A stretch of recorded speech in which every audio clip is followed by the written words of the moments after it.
What's up everyone, welcome to this episode of Manitoba Fishing Adventures. My name is Josh, welcome to my channel. Today I am doing a walleye solo trip. My dad has been spending, I guess, too much time with me fishing, so my mom said, hey, I need a day with your father. I said, go ahead Mom. Dad, I'm sorry, looks like I'm gonna have to catch some fish without you.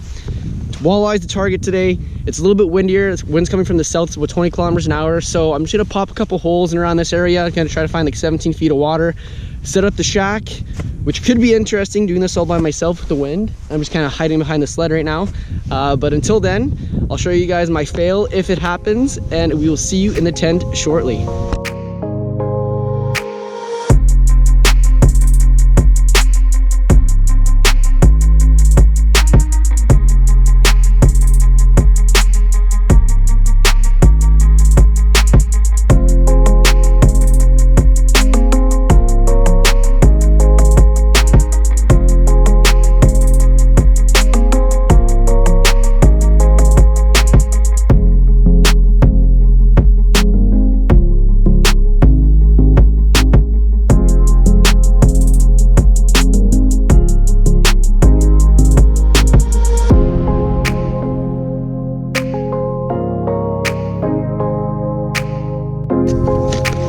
Finally. All right guys, got everything set up in the tent now.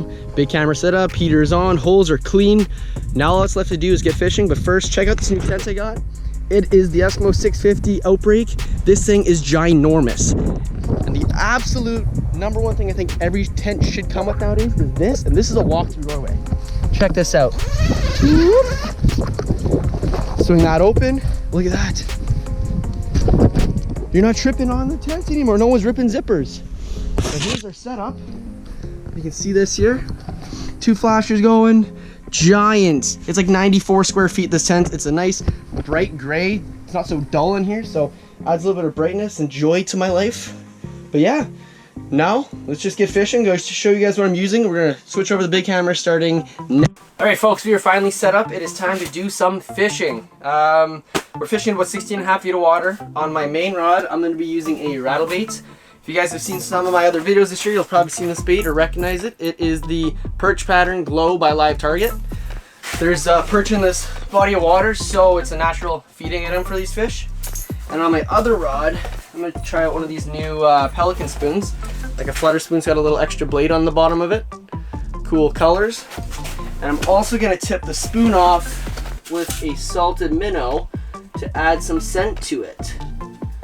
I'll show you how I rig it up.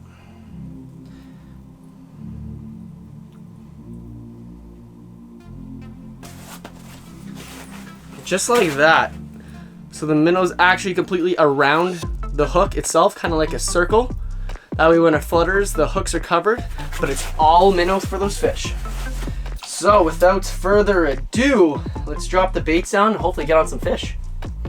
So a lot of times, either if I'm not marking fish or I'm marking one consistently, it's not getting that aggressive, is I'll pound the rattle bait on the bottom, which I know here because I can see down pretty far. It's a sand bottom. So what that does is it has like a big dust cloud underneath, and fish are curious and they'll come in and kind of investigate, which can act in like a quick response for them to just eat whatever they see. So it's helped me in the past. I've caught quite a few fish that way. Little tip, maybe try it out yourself, could land you a couple more fish on the ice.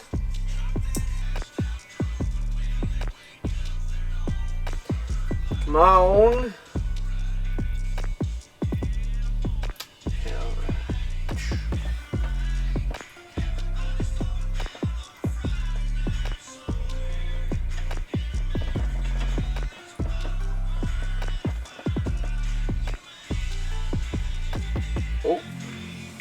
Oh, there's a mark on this one. Oh, go for it, start recording. It's on the dead stick. Oh my gosh. I don't know if it's coming for the rattle bait or the dead stick. Oh, rattle bait. Now dead stick.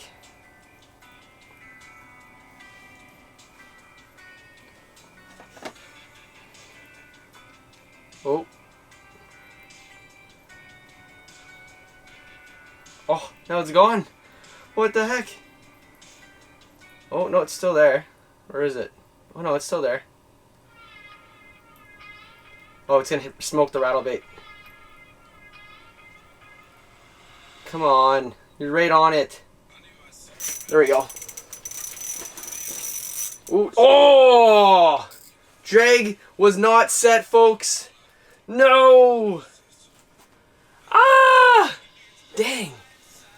Dang. I'm not left-handed either, but shoot. Hey, okay, that's the first bit of action for the day, so.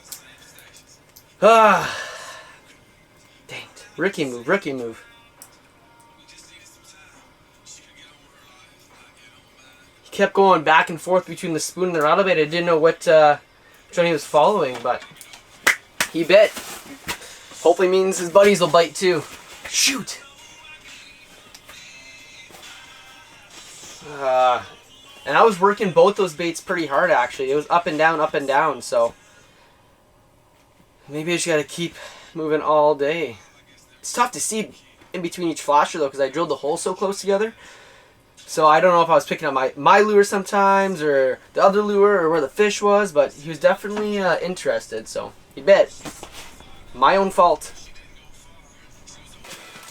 Marks are very few and far in between, folks.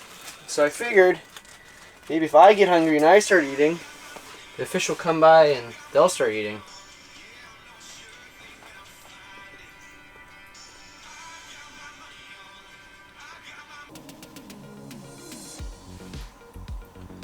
Something's moving off bottom. Maybe. Something looks like it is.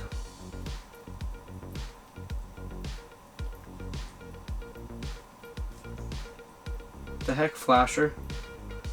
You lying to me?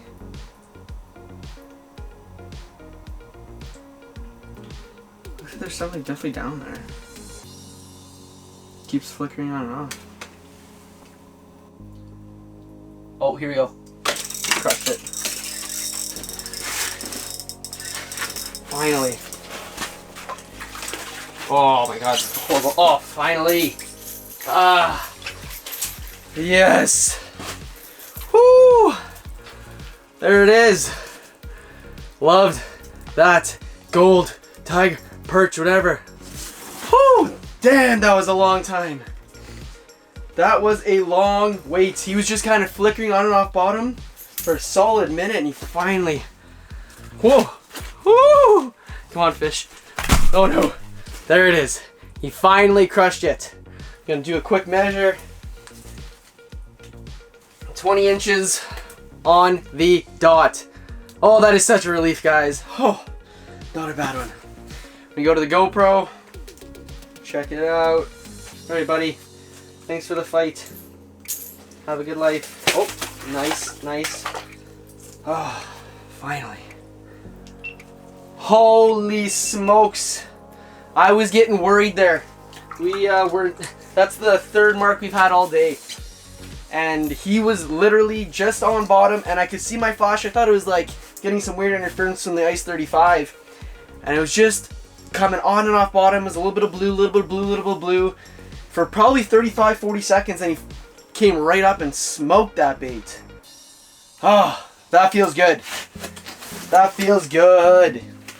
So that wasn't a bad fish at all. That was actually quite nice. And Mother, I know you're watching this because you're my best subscriber. Thank you for the rod. She got me a nice 42 medium action Fenwick Elite Tech for Christmas this year. And it is a sweet rod. Really fast action, lots of backbone, and felt good. That was the first fish on the rod, so way to break it in. Oh, it felt good. Woo. And the sun is just starting to come out right now. It's been cloudy all day. The wind is starting to settle down a bit. So this could get into a really good day. Let me tell you guys, it is nice to have more heat than not enough. It's only about -12 today, but the wind was pretty strong in the morning. But I got the big buddy. It does like 18,000 BTUs. And all I do is I crank it on high for like 2-3 minutes, and I put it to medium for literally like half an hour, 45 minutes, and when I feel it kind of gets a little bit cooler, crank it back up to high for a couple minutes, warm the shack right up, and then drop it back down. And I even have windows open right now, which would probably be better if they were closed. I wouldn't be losing a lot of heat, but like getting some fresh air in here too, so.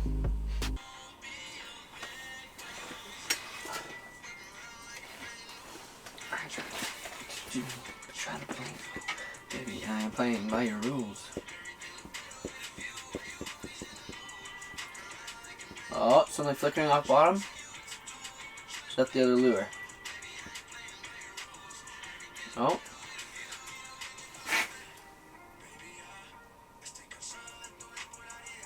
So we marked 3 fish today. 1 didn't bite, 1 bit I lost it, and the other one I caught.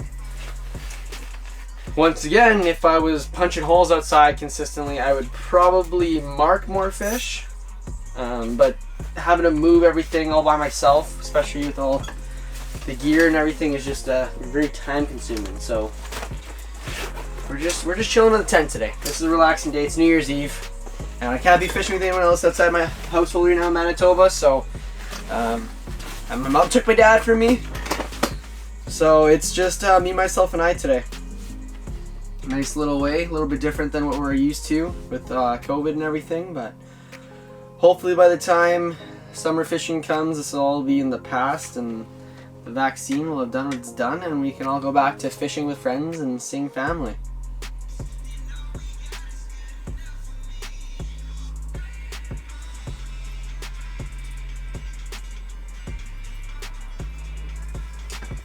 Oh, was that a fish? Oh, okay, finally a fish on the screen. Good after the jig and minnow. Finally. Nice. Doesn't feel big. I really suck at taking the... Oh. Whew. Okay. There it is. Heck yeah. I put on a rattle bait, and I'm like, you know what? No, we're going basic. Jig and minnow, and it did it! Woo! Finally. Chartreuse, dunzo, bingo bango. That's what I like to see, ladies and gents. That is what I like to see. Finally. Holy crap, did we work hard for that fish. Oh my lord. Oh, I didn't even sit on this one. I saw it on my left jig and... Oh, yes. Thank you. Today was a grind. So, it is a good way to end it off. You go back and release it now. Okay. There she goes.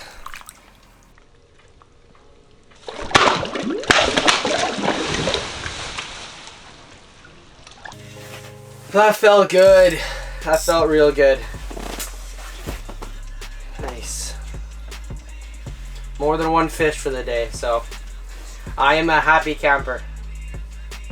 Or happy fisherman for that example. 2 fish, 1 missed one, and I'm just a much better mood now that we got a couple.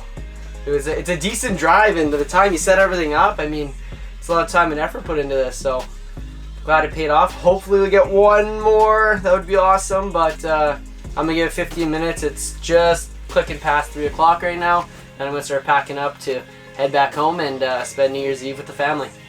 Alright guys, that's gonna wrap up today's fishing adventure in Manitoba. All by myself, my solo mission turned into success. Thank God. I was sweating a bit there. We didn't catch a fish for 3 or 4 hours, but we didn't mark a lot of fish today, only about 3 or 4.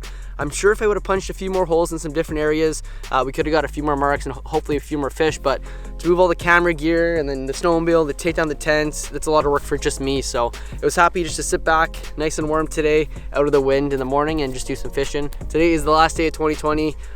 What a heck of a year it's been. A lot of ups, a lot of downs, but it's okay. We're looking forward to 2021. If you guys are new here, make sure you click that subscribe button, turn on the bell notifications so you get notified for all future videos. Stay safe. We'll talk to you soon, and we'll catch you next episode of Manitoba Fishing Adventures.